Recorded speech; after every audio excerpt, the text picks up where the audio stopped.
Okay. 11, 10 कम हो गया.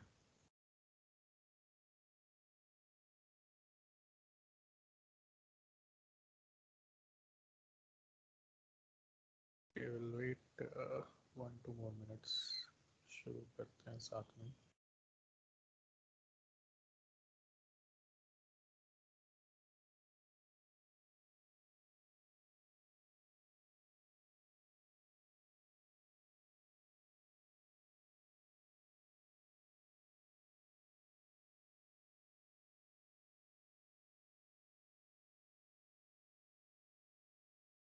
Mid evaluation तुम लोगों का अभी ऑफिशियल नहीं हुआ है. तो जो तुम लोगों ने रिपोर्ट्स दी हैं, those are just those will not be counted in mid evaluation. These are अभी तक प्रोग्रेस क्या है, that is the whole point of that. Mid evaluation में when you do mid evaluation generally there is some sort of marks involved. तो वो अभी तुम लोगों का नहीं हुआ है. 15 days prior notice तो जो बंदा कर रहा है उससे पूछना पड़ेगा था, who is the in charge. Now there is no meeting till now, no recent updates for any end SEM project evaluation. Though I had a discussion with HOD, so according to him, till now whatever the information we have is जो भी end semester के evaluations होंगे, be it examinations, be it your subjects, be it your projects, ज़्यादातर आने के बाद ही होंगे. Except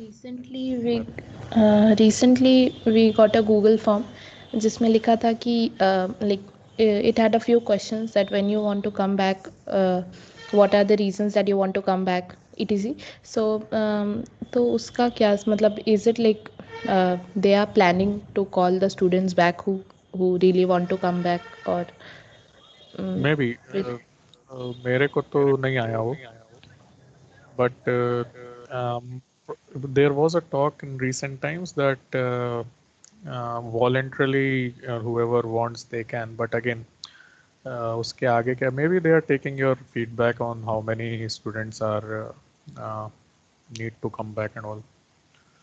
क्या situation ये है presently कि state government has basically closed most of the schools and colleges for now. And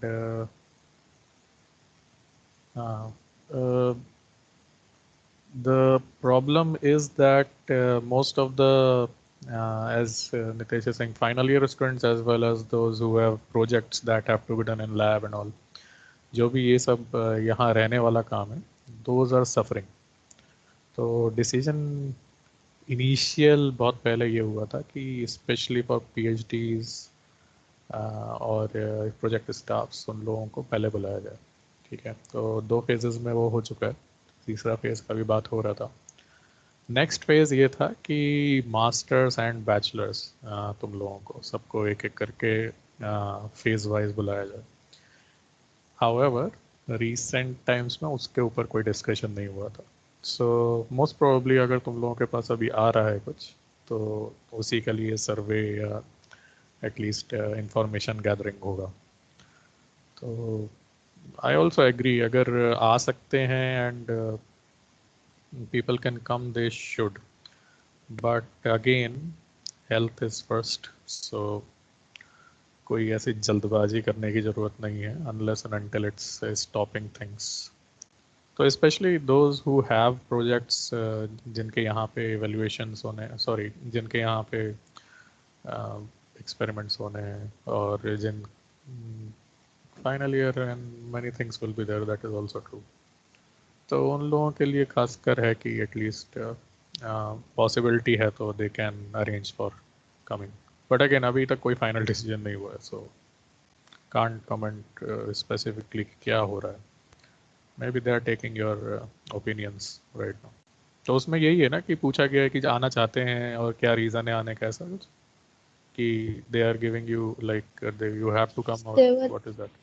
There were 5 questions. One was that whether you want to come or not, your roll number, name, and any strong reason that you want to come back, and on what date you can probably come back. So Maybe then I think it's probably the same. They are planning for next phase of the students coming back to the campus. So ये सबसे basically they will have an idea कि how many are willing. Uh, Institute will, I don't think they have any right now to force anyone to come back, especially students कि तुम लोगों को आना ही है. So that's why it's all right now voluntarily कि who wants to come back. So even when students will come back, online classes will keep on going on, so that those who have not will can access those. खैर वो सब तो बात की बात है. But हाँ, next semester your effective next semester will also is planned to start in next month, right? अभी उसका भी फाइनल डिसीजन नहीं हुआ है, but probably that somewhere around next December mid और समवेयर नेक्स्ट सेमेस्टर भी स्टार्ट करना है इन लोगों को. सो हो सकता है, might be the possibility that they are getting the data who wants, who has the need. तो जिसको मैं तो सजेस्ट करूँगा, जिसको अगर है यहाँ पे, they at least fill that up and see if everything is okay. We can phase by phase at least कुछ लोग तो आ सकते हैं. But हाँ, safety, your do consult your parents, do consult, do understand the situation that is there. Traveling is a hazard. और बाहर जा रहे हो तुम लोग, अगर देख रहे होगे कि इस समय ज़्यादातर लोग they are not following standards, like mask वास्क भी उल्टे सीधे पहनते हैं एकदम नाक के नीचे या समथिंग, एंड सोशल डिस्टेंसिंग तो कोई सुन ले तो क्या ही बात है. तो it's a hazard still, and risk will be there. तो चीज़ें बहुत ही सोच समझ के कंसल्ट करके सब लोगों से, योर सुपरवाइजर्स हियर, या फैकल्टी एडवाइज़र हियर, या फिर पेरेंट्स देयर, योरसेल्फ आल्सो. तो सब सोच समझ के if you think it is good to come here, I think you should. ठीक है.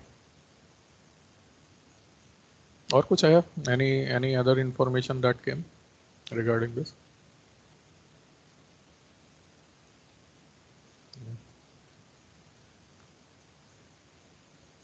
तो यही है, देखते हैं आगे क्या होता है. अगर कुछ मेरे पास आता है information, I will also forward it to you please. ठीक, तो if nothing is there then शुरू करें. ठीक है. So welcome everyone in computer application and mining. Till now, we are discussing about regression analysis. Abhi, in recent times, we were doing some understanding of how the regression works, how we can create models, at least the regression models between two sets of data. What kind of relationships are there? What actually happens in a regression analysis. We actually derive the formulas to find what is the actual value of a linear regression model. So how we minimize the errors and found the regression values. Then we found about the coefficient of determination. We found something about the adjusted R square and R square values, right? So all these things we did in last couple of classes, last few classes. Today, I'll be introducing a concept of another type of regression analysis. Now, till now, what we are understanding regression is like we are equating a set of inputs to a set of output with respect to certain equations, right? Sort of a deterministic approach that I can see this is the equation, I apply the inputs and I will get a single value of output, right? there can be other ways in which we can do the regression. Ultimately, what's the purpose? The purpose is to find a model that represents our data, right? So today we will be discussing another way, and that is neural networks. So this this discussion about neural networks that we will be starting today, this doesn't include details of how a neural network works, what are the types, or the whole mathematical and computational like intricacies of a neural network or all these. But we'll be focusing on how we can do a regression analysis by using neural networks. So what I will be doing is in a couple of classes today and next is tomorrow, tomorrow. So what we'll be doing is we'll be discussing the basics, what a neural network means, how it works out overall, and we'll be also discussing about the concept of how the basic type of estimations or modeling is done, how the uh, approach is, what is the basic approach behind these type of neural networks. Okay, so again, won't go into very much details or whole mathematical computational aspects, but at least the basics, that what is the overall algorithm on which we base our neural networks and how we do the regression analysis from that. Okay. So again, the principle behind all of this regression analysis, because we are focusing always on the regression part in our discussions. So always the focus will be something like getting the output from the input, right? So there can be, as last time also we were discussing, there can be multiple inputs, there can be different types of inputs. There we discussed there how many types of data sets are there, like numerical data sets are there, the classification data sets are there, right? So even a yes, no, or a name or a string or a binary sort of input can be there apart from a normal numerical value that we see, right? But in most of our practical cases, what will happen is whatever data we will be dealing with in our mining scenario or any general practical scenario that we will be dealing with, except specific cases, we will be dealing with numerical data, right? And for that numerical data, we have seen how normal regression works, or curve fitting type of regression works, where we find a equation or the curve that fits that sort of data. Here we'll be finding the same thing. We will be finding a way in which the output can be related to the inputs, but using a different set of a modeling technique called neural networks. Now, this whole neural networks is a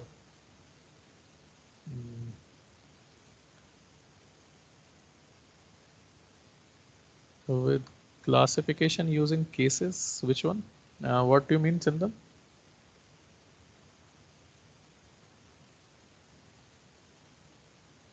Hello, Yeah, what do you mean? I didn't get your am I audible, sir? question. Yeah, So yeah. I mean, there are two aspects, right? Regression and classification. Mhm. So we are just studying about regression. Yeah, yeah. So So will we classification, studying about classification use cases also, or only regression? for this class, we will not focus on classification. The reason is that though we may find cases where image recognition, classification, categorization type of examples will be there, right? Uh, even in some of the examples in mining also will be there. But again, why we are studying this is based on what is the application point of view, right? So we'll start with this part, the regression part, and then we will basically indicate how the classification also works in that sense. Okay, so won't go into deep aspects of this, but uh, we will touch those parts as well in later stages. Okay, some examples we can take about image recognition or something like that in our lab class. Okay, so yeah. So in neural networks, again, as I was saying, is that okay, Chintan? We will take it up a little bit, but won't go into detail. Yes, sir. Yes, sir. Okay. So as I was saying, in this case, we use a special categories or a special type of modeling mechanism called neural networks. This neural networks generally fall into a broader category of machine learning, where we try to teach a computer or with respect to certain data how to interpret that data and how to basically find the outputs or find the values or predict the values or something like that. And overall, this all comes in artificial intelligence. So like you can have something like an sets or subsets of suppose AI, and this is machine learning, and inside machine learning there is one part is neural networks or artificial neural networks. Like overall, the broader umbrella covers artificial intelligence, or wherever the machine has certain things that it decides on its own or based on the training that is given to it, right? And a way to do that is machine learning, and another way to or a subset of a machine learning, it goes into the neural networks part. So uh, we are dealing with a small part, though this again is a whole subject of a study in computer science and those. So that's why we won't be like totally focusing on all these aspects or all what all encompasses and all these things. But do understand what each and everything is there that we are discussing, so that any type of application that is there regarding the practical challenges in mining or the practical things that come up, that we can understand where it falls and how to deal with that. Okay. So neural networks here is again a part of machine learning, and what is basically a simple example of machine learning can be understood by how uh, how to understand machine learning is basically like by what data that we get, and based on that what interpretations we make. Suppose we have this an example of a new player or a person who doesn't know anything about chess. So I think some of you or many of you might be playing chess, knows chess, or at least know the rules, right? And now which piece moves how much, and with and when it can move, and what are the restrictions and all. I think most of you are aware of how these things work, right? So but if a person is totally new to chess, he has never seen chess, never played chess, and he doesn't know anything ABCD of chess, and he has been presented by in front of him this chessboard, and two players are playing. So how will he interpret, like a new person, how will he interpret the kind of moves or the kind of rules that is there? So uh, the whole point of interpretation or the model that he will make in his mind that, okay, this is how chess works, is based on what he observes, right? So suppose the first one, first piece of white, he moves the pawn to one step ahead, right? So a typical observation will be that pawn is moving, right? Pawn +1, right, ahead, and the assumption is that pawn can move, right, and only one step it can move at a time, right? So that's the assumption that I can have from this move. Or what assumption else I can have, that pawn can have cover only alternate color tiles. Like for example, it moves from dark to light in this case, right? Or from dark or in any case, it can move from only from one color to another. That also I can assume. I don't know the rules. I can assume anything, right? I can assume that if it can only work out well only if it is surrounded by pawns. It can't move alone without if it is not surrounded on any of these edges. So now once pawn is there, it still has some neighbors of pawns that it can. So I can assume n number of things that I can I understand from this move. Certain next number of moves will be there. A second number of pawn, a second pawn can go for 2 moves as well, right? So those who are chess players, they will be understanding what I am trying to do here. Basically, what we these kind of international national rules are there. So pawn can also move in +2. Now, the assumption that it had made initially that there is a 1 step changes now. So the change is that it can move 1 step and 2 step. Right.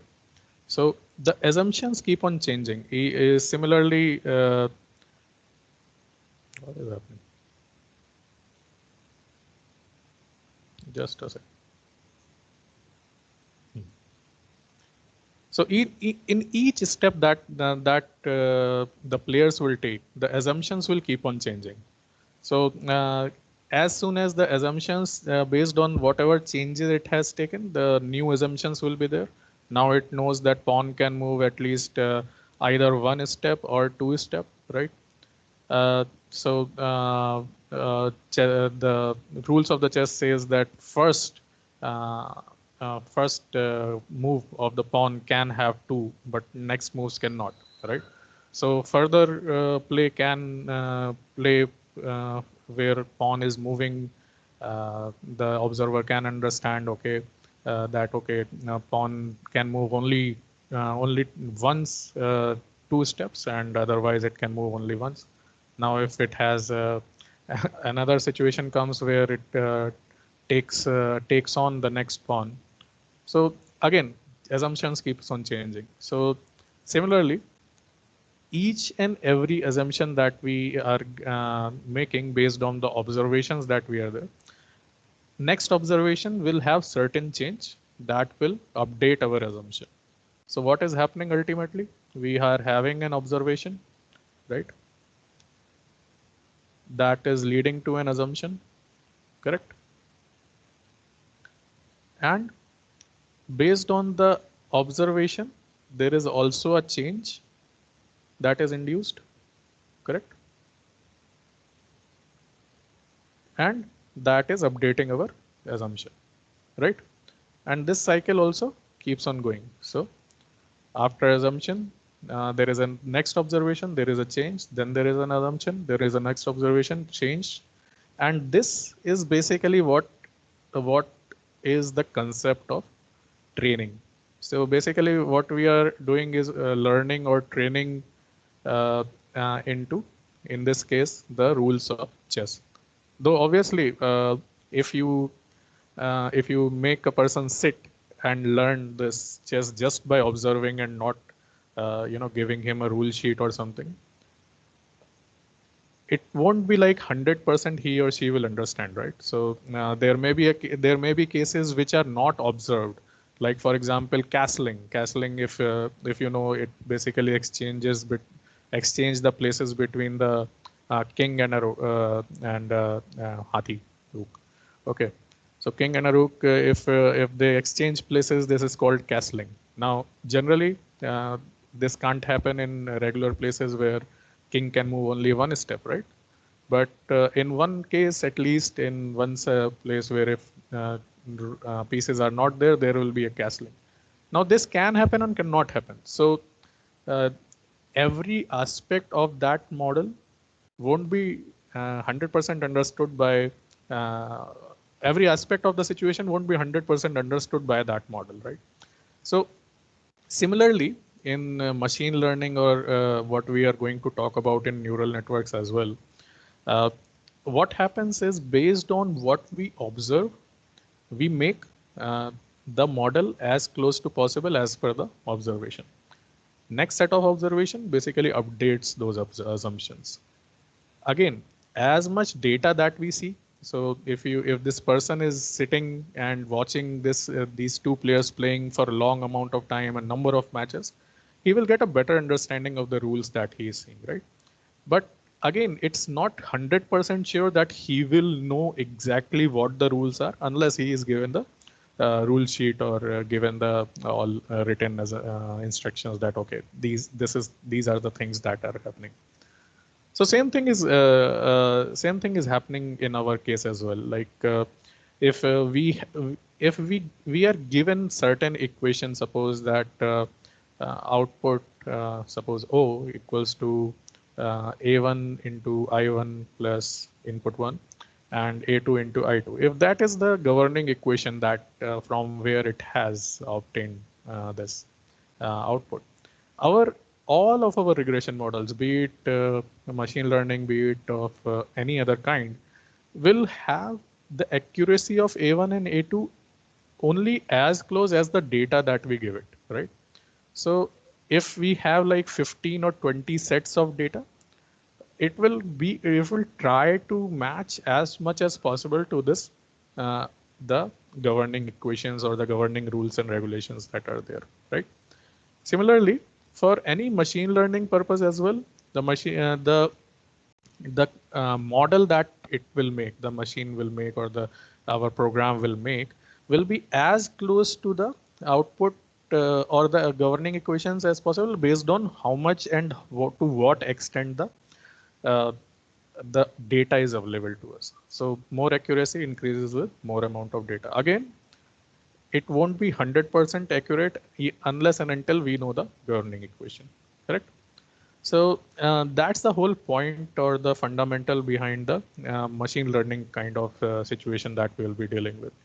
So for doing this machine learning or doing this model making, we basically can use many types of algorithms, and many of you are exposed already to these machine learning types. But what here I'm trying to do is just to introduce the basic concepts.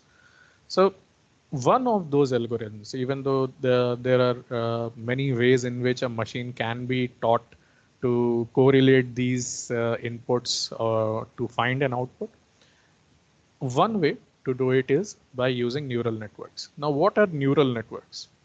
Uh, Neural networks are some are artificial, basically structures based on artificial algorithms based on the actual neural networks that is established inside our nervous system. So if you remember your plus two metabiology, 10th biology classes or till 10th biology classes, you will remember something called a neuron. So what we have, the cells that comprise our nervous system, is, the majority of these cells are something like this. They look something like this, and they are called neurons. Now, uh, not going into a depth of the biology, uh, there are certain portions that needs focus here, and we'll know why I'm talking about it in a few minutes as well. So a typical neuron looks like this. It has a certain of this network or branch-like structure on its head, where the nucleus is. So the cell basically has a big branch-like head, sort of, right? It has a tail, long tail called axon, and it has again a branch-like structure or on its tail end as well. So in the head side, branch-like structures are called dendrites, right? The main part is the nucleus, that is the body of the cell, right? And the tail side are called axons, right? How things work in a regular, if we basically give a very rough idea of how things work in biological sense. So all these dendrites are basically connected to the sum of other axon terminals, some other neurons, axon terminals like this. Okay, and all these will be having like tens and hundreds of connections with different types of neurons, and all these connections will basically be passing on certain signals to this neuron. Okay. So suppose we are talking about right now, say pain is induced in your hand. So I pinch your hand. What is happening is my pinching is basically giving the signals to the neurons that are the nerves that are there here on my skin. They are transmitting to the nerves that are running throughout my hand and to the spinal cord back to the brain, right? So a big network is going on where the signal is basically passed from one neuron to another neuron, which where these also might be will be connected to next ones, right? And so on. So a huge network basically takes information from one part to another. Now, based on the information that goes from it, the action can be taken. Like if it is highly painful, it is analyzed and the signals are given to the muscles to basically retract our hand or something like that, right? So what is a neuron doing here is basically taking a lot of information, right? Taking information from a lot of senses, like suppose it is also sensing heat of that area. It is also sensing pain right now. It is also sensing maybe the body temperature inside or uh, many other things, right? It is sensing so many things and information from a lot of neighboring neurons as well, and many things, many kind of informations it is receiving as inputs, right? And what it is doing is basically processing this or combining this information and sending it next based on depends on what kind of information it is getting. Based on that, it is sending it to next neurons, right? Now, condition can be that the touch is so small or the signal is so small or the cumulative signal is not large enough that it basically takes on to the next neuron, and the signal can be lost. In that sense, based on how strong a signal that comes inside and what is the way in which it combines these signals is the condition in which the next transmission that takes place. So based on the inputs that we get, the processing that happens inside, based on that, the output will be there, right? So what is happening? Sometimes neurons they pass on the information based on what kind of input we get. Sometimes the input is small enough or not significant enough, it doesn't pass on. So these kind of signals that pass on are here, the connections that are there, these are synaptics, called synaptics. And based on that, what is happening is, suppose if mathematically or in we want to quantify these kind of signals, suppose this is now maybe a signal A1, there is a signal A2, and there is a signal A3 and so on. And what it does is basically combines these A1, A2, A3 signals in some fashion and basically sends them through this to the output, right? Now, there are many complex things that are going on. Sometimes neurons light up, sometimes they don't, based on what kind of inputs are there, right? How they combine this data, is it significant enough that it gives the output here, right? And what is the reason if sometimes it gives the output, sometimes it don't get the output? What is the reason behind that? So all these things are the biological functions of neuron. For our case, in a neural network study, we have basically replicated this idea of this neuron, how it works, into a mathematical function. So what we have done is we have basically made a neuron as a cell body, or this, if you can see in the center, and this basically indicates the on the left side, whatever connections are there, whatever the arrows are there, they basically indicate whatever the data that we were discussing about was coming from different neurons from surrounding or the connections that were there, correct? Now, essentially what is happening is basically the connections that are giving some signals that are X node, X1, X2, and so on, right? Then the work of this neuron is to combine this X node, X1, X2, and so on, that is coming from a different neuron, combining these and adding its own whatever it wants to add some more analysis part, and transmitting it to the next neuron. That's the whole model of the neuron. Uh, Not much difficult. It is something like group of input, processes it and sends it in some way, right?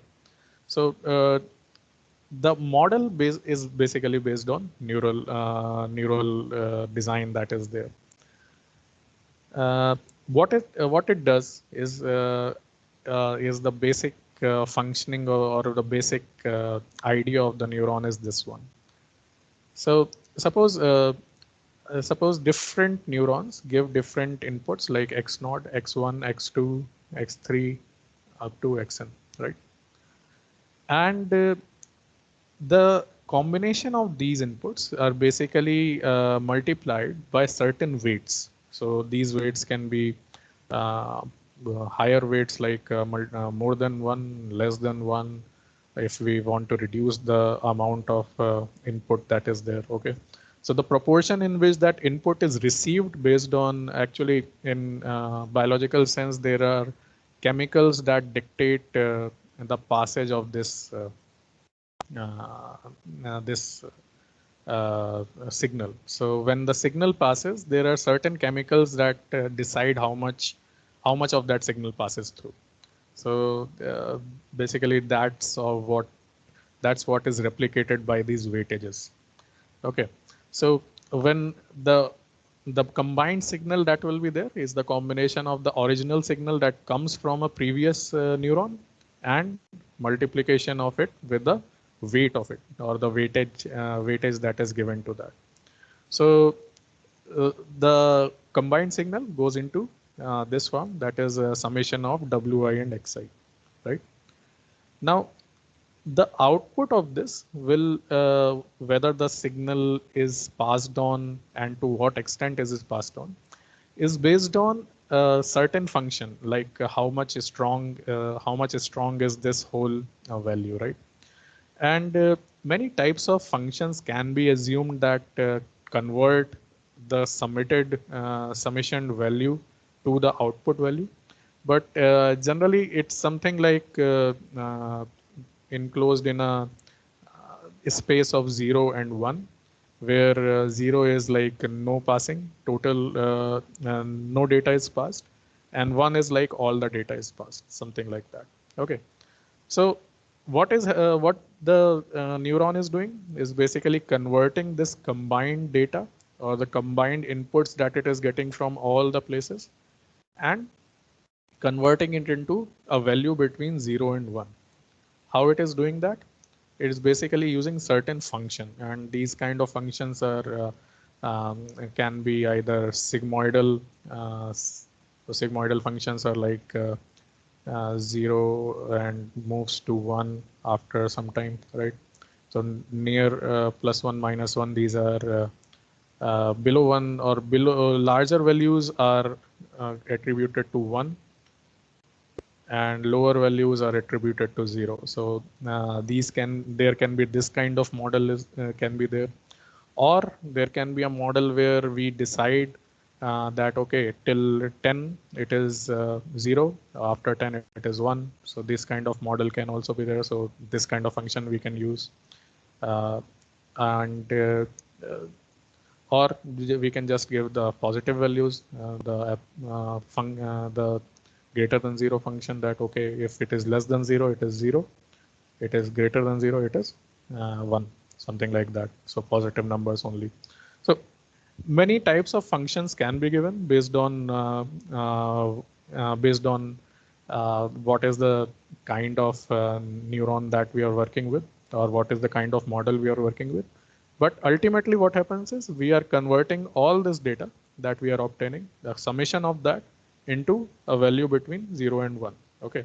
So the combination is this summation and the function that basically converts this to the output value, that is 0 and 1. This is just one neuron we are talking about. So we'll move on to the neural network in a bit. Okay. So one thing more to understand is, if you remember, we had talked about weights and biases. So weight is the multiplicative aspect of this.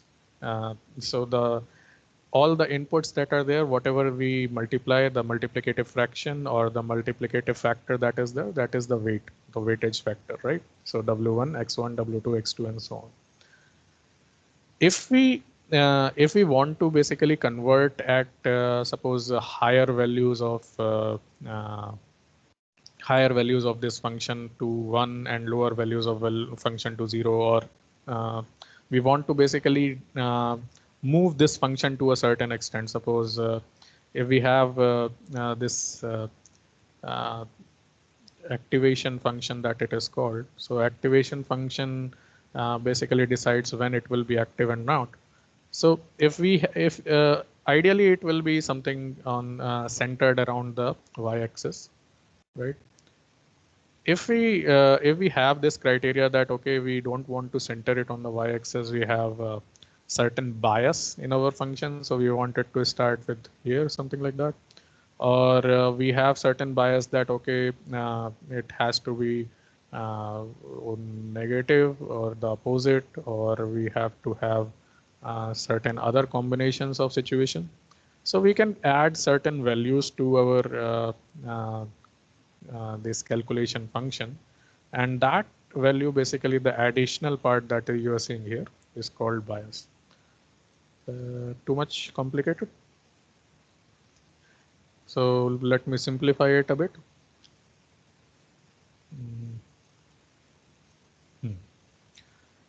Whatever inputs we are getting, these are in form of certain values, right? X1, X2, X3. It combines, giving a certain weight to it, W1, W2, W3, and a certain bias is added to it, right? Based on requirement. Can be 0, can be more, can be less. So finally, in a neuron, the summation of inputs and a bias is formed. So Wi xi, if I equals to 1 to n, right? So this one will be the the internal value that the neuron calculates. What output will be based on a function that we apply to this value, right? So the function can be like a sigmoidal function. The function can be the high rise or the only plus side function, or the high rise function where after a particular value we get 1 or we get 0 below that particular value. So based on this, the internal value and the function, we get some value from 0 to 1 if we put the sigmoidal function, and that goes for the next neuron. So this is the whole idea why we discussed all this, to get to know how the things work out in a neuron. Now, what actually, where neuron actually works out in a neural network. So what we do is we basically make a network of these neurons. Once we have certain inputs, we have certain hidden layers, we have certain output. And based on the different processing or the combinations of these weights and biases, and based on the input values and based on the output values, we can generate a model that will basically optimize or relate our input to the output. Now, I know it's a bit of a sort of a hodgepodge, but what essentially it means is,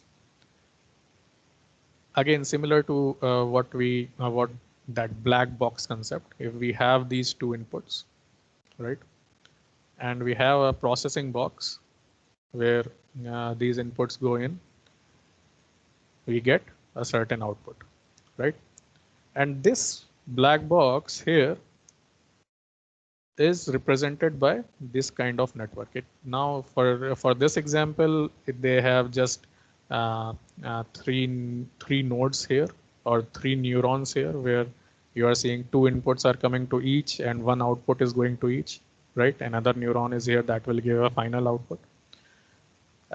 There can be many, whatever kind of network that is there inside the black box, that is up to us.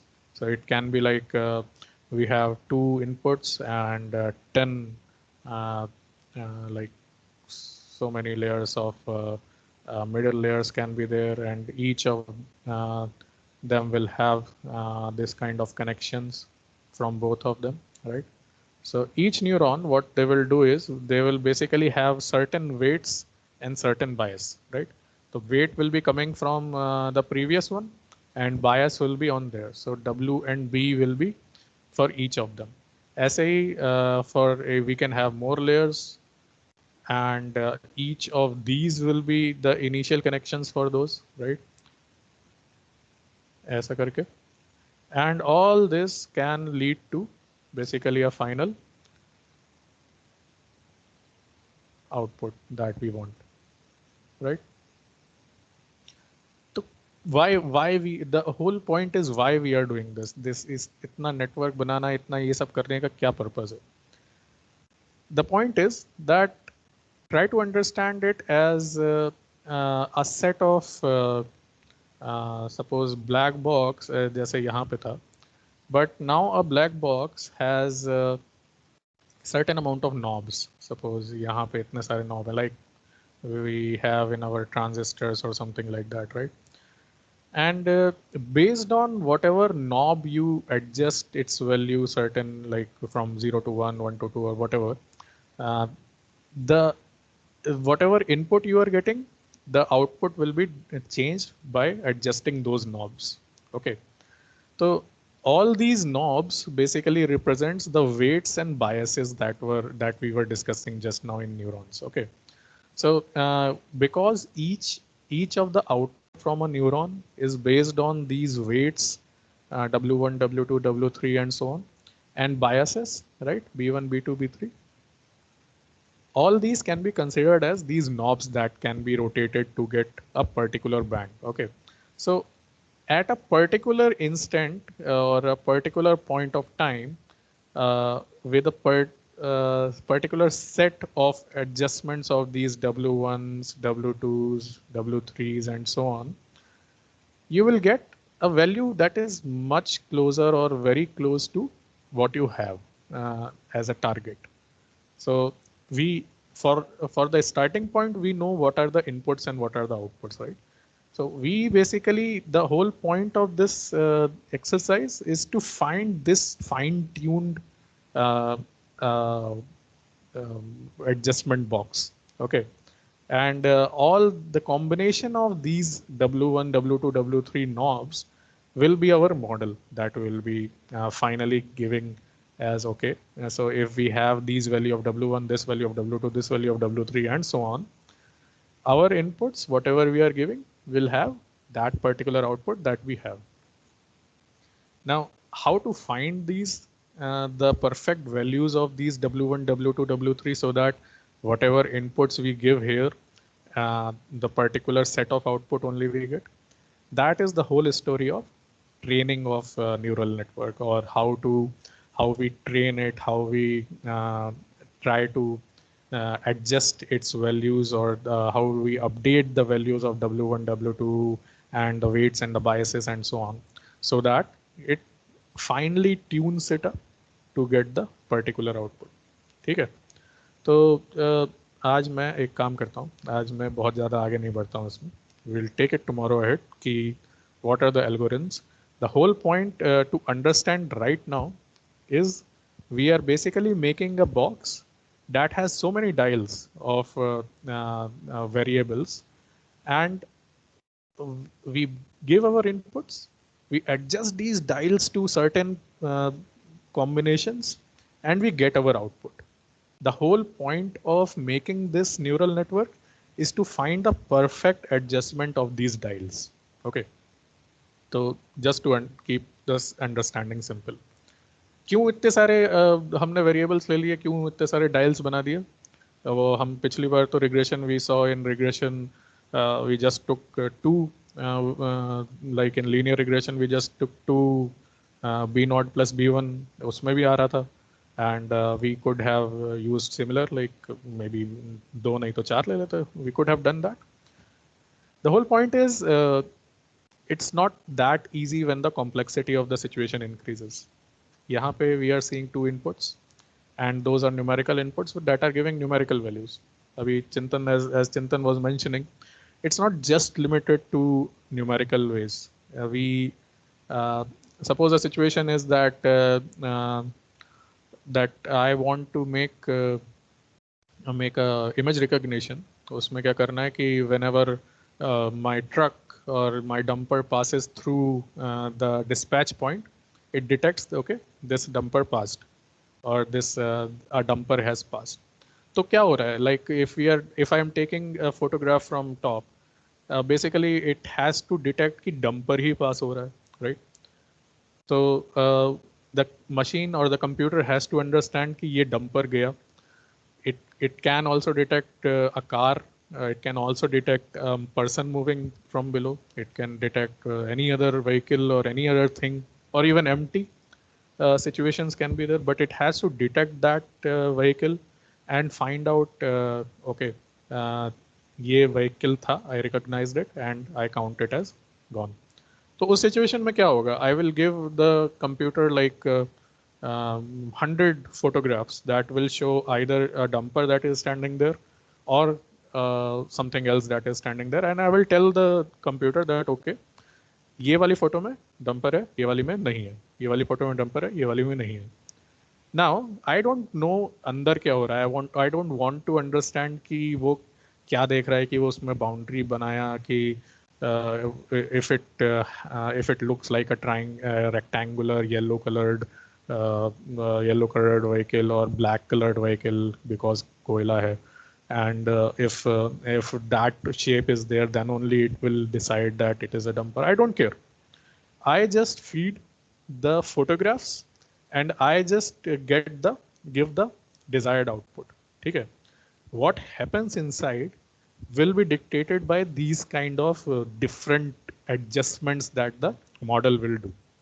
Now it can be a case where पहली layer में it can be, अगर समझना चाहें, it can be a case कि अगर मैं photos देता हूँ कि एक रोड है और इसमें मेरा डंपर है एंड एक खाली रोड है जिसमें मेरा साइकिल भी है, तो maybe it detects the shape of the vehicle that is there in one layer and then it also detects the colour of the dumper in one case and then it decides based on the combination of these 2 layers कि हाँ हो सकता है कि ये dumper है कि नहीं है. Maybe a second output in that case where dumper present or absent, yes or no condition.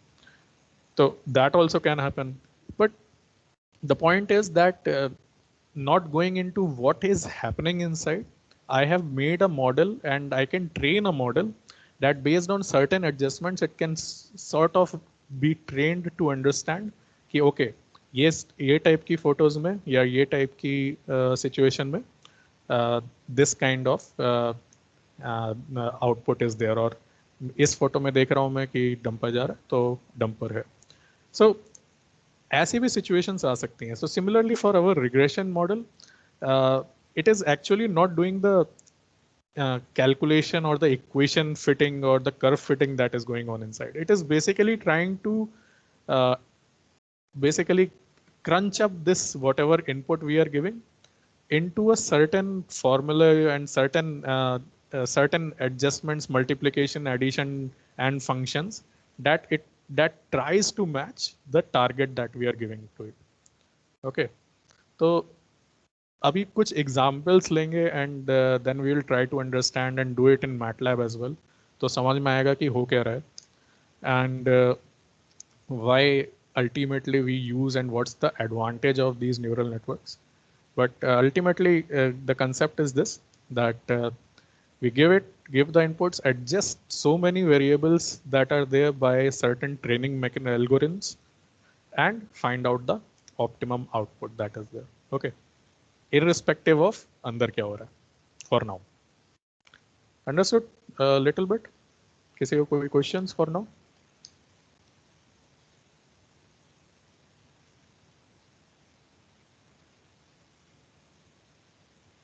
नहीं, बढ़िया.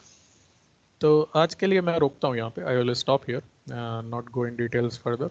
Tomorrow we will take it ahead कि how it does, how it actually calculates these weights and biases. If I have given some data and I have given some output, how will it basically optimize my neural network or train my neural network to get the required values of W1, W2 and so on, so that my input matches my output as much as possible. तो उसमें होगा वही, the concept of all regression analysis is same जो हम लोगों ने पिछली बार देखा था कि we find the error and we try to minimize it, right? इसमें भी वही करेंगे, we find the error, we try to minimize it, but the concept will be we change the weights and biases so that the error minimizes. तो जहाँ उसमें हम लोग we were taking the differentiation of B1 and B2 in linear regression. इसमें हम लोग differentiate करेंगे error को W1, W2, B1, B2 इन सब से, and ultimately find out कि क्या क्या adjustment करना है and go step by step and find it out, right? तो होगा यही, कल डिस्कस करते हैं इसको डिटेल में. We'll stop here.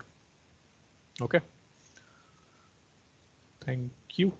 If you have any questions, we still have 2 minutes.